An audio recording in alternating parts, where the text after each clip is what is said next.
Welcome back. This is By the Book, and we're your married relationship coaches. I'm Sent. I'm Sil. And today we're talking about Married at First Sight, Season 17, Episode 16, I believe. We're going to talk about Austin and Becca. I just have to, because what? I'm going to jump ahead, and then we can go back to whatever, but I have to jump ahead to the part that I found amusing, and I'm sure you all did too. Why in the world did they go to bed on the couples retreat, snuggle up, start making out, I guess, and this man rolled out the bed an hour later? He ran.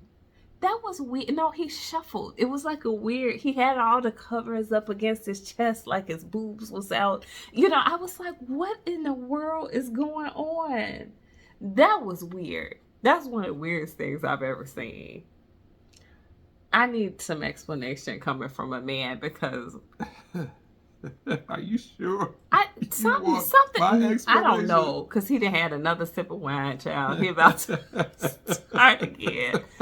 No, honestly, though, I want to understand what could have happened to make him do something like that. She didn't know what happened. Oh, she might have tried to peg him. No, she didn't.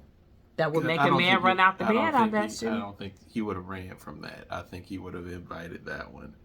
But if anything, maybe she was getting a little too close. Maybe she touched somewhere that was uncomfortable for him. Yeah, peg though. No. That would be uncomfortable, I would suppose, if you had never been pegged before. I don't think so. Because if that was the case, she would have been apologizing to him and not him apologizing to her. Okay. So that's a good point. There's something, I think I don't know. It was so strange. It was very strange. Yeah. So, I'll go to the beginning just briefly. Yeah. What we saw that kind of set the tone for everything was how much Becca was putting the emphasis on going on this trip and what are we going to do? And he was trying his best to play along. I wasn't sold. I wasn't convinced. I don't think anybody was, especially if you've seen all the other episodes leading up to now. Yeah. But he was trying to make it as though he was ready to seal the deal, so to speak. Yeah, we'll spend some time. Hopefully we can be secluded in one of the bedrooms and, work on what Dr. Pia talked to us about and, and Becca's being goofy. And maybe that turns him off. I don't know, but she's very forward with requesting sex. And he's kind of saying that he's with it. He talks. Yeah, he doesn't like to have real conversations about stuff. He very much, from the beginning, has put off significant conversations. Yes. So, I guess avoidance is his technique. Avoidance, but he likes to pretend like he's about that life. And that's not. He's not. I don't think he's pretending like he's about any life. Not when I saw him at the bachelor party running from the strippers. You already knew he wasn't about that life then. And there's nothing that he could have told me that would have made me believe otherwise after I saw him running from the strippers. He insinuates like he's about to do something when he's not about to bust a grape. So that's it, And what was he running from underneath them sheets? I don't know. Maybe it was another cat. I don't know. It was a cat, all right.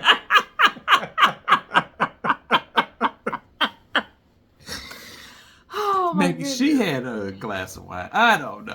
But, he's just, I don't know. It's something not quite right. Yeah. So, and yes, I get that he professes his religious background, and I could commend him for that. I feel like it would be okay to say, if that was what you were standing on in terms of, I don't want to have sex, I think it would be a little problematic for the Pastor Cal, because he'd be like, well, you're married, so you don't have to wait until you're married. But if it's just too fast, even though they're married, because it was an arranged marriage situation, can he spin that to Pastor Cal and it'd be okay? I don't know. I feel like Pastor Cal pushes sex way more than I think he does. He should. I agree. So yeah, I mean, I've been puzzled about it for the last couple of days since we watched it. I don't understand what exactly could have happened.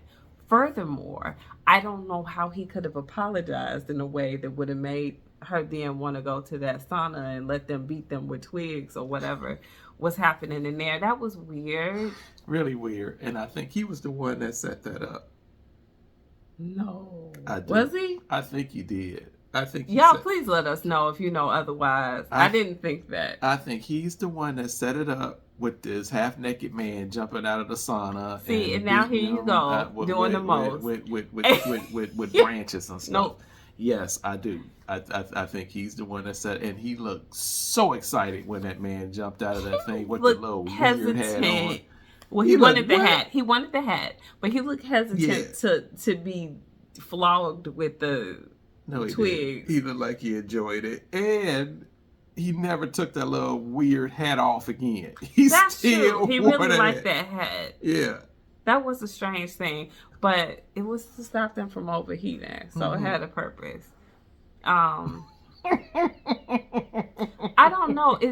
I'm very seldom at an absolute loss for words, but right now I don't have any because if y'all can share some light, there was no after party, right? I don't believe we looked for an after party and we didn't see one. So if there was one, fill us in. If something happened that would help us understand. But I don't know what it could have been. I was hoping that you, as a man, could tell me why a man would go shimmying out of the room with all his blankets in the middle of the night. I'm gonna tell you what. Like I said, there's only one or two reasons why a man will be turning down sex left and right like this. One reason is, and by which I think is the most plausible for me, is that he doesn't like women, okay? That's one reason. Number two reason could be if the man begins to feel like she's had a lot of partners. The man could be turned off by that. But would you still then shimmy out the room, or would Probably you just do it anyway Probably and then not. be like, I don't want to talk to her? Maybe, probably not, but that's one of the reasons. And then there are some men that do want to take it slow, by which he said that he wanted to take it slow. He did say that, and I really want to take him at his word. But he acts so strange with this, I want to take it slow. His lack of communication with being able to keep her on the same page as him with his slowness is just as bad as him running off, Yeah, I think that speaks to his strength, just like as a leader or just as a person who can stand up for themselves. And that speaks poorly for the way that you will behave in a relationship. He has to now, whatever the reason is that he's not physically engaging with her, he has to be able to sit down and have a conversation that makes some amount of sense.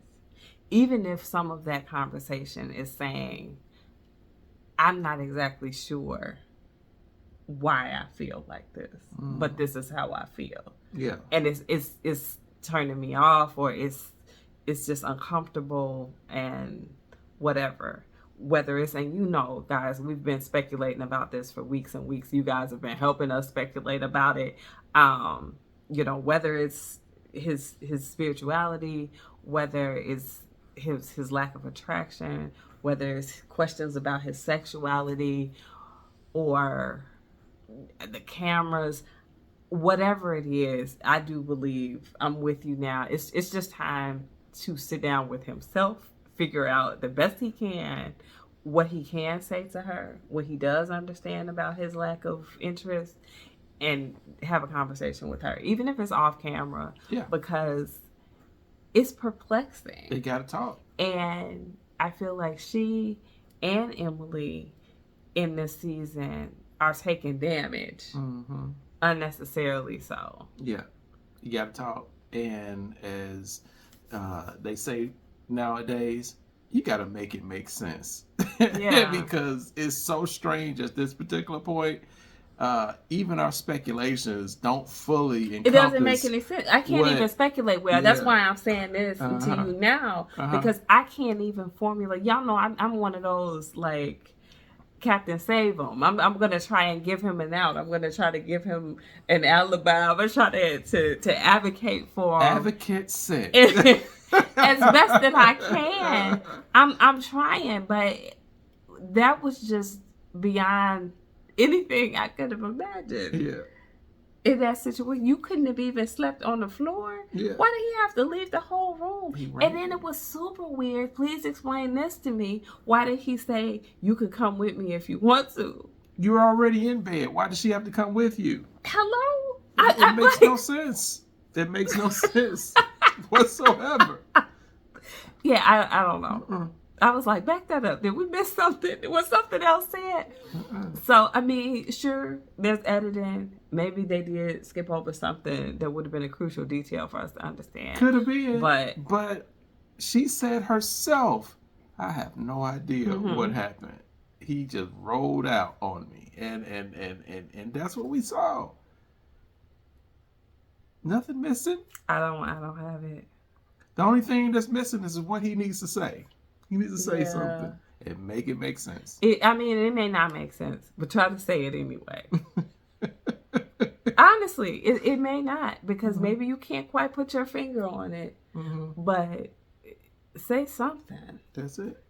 And so maybe he did, right? Because she said he apologized and she was feeling better.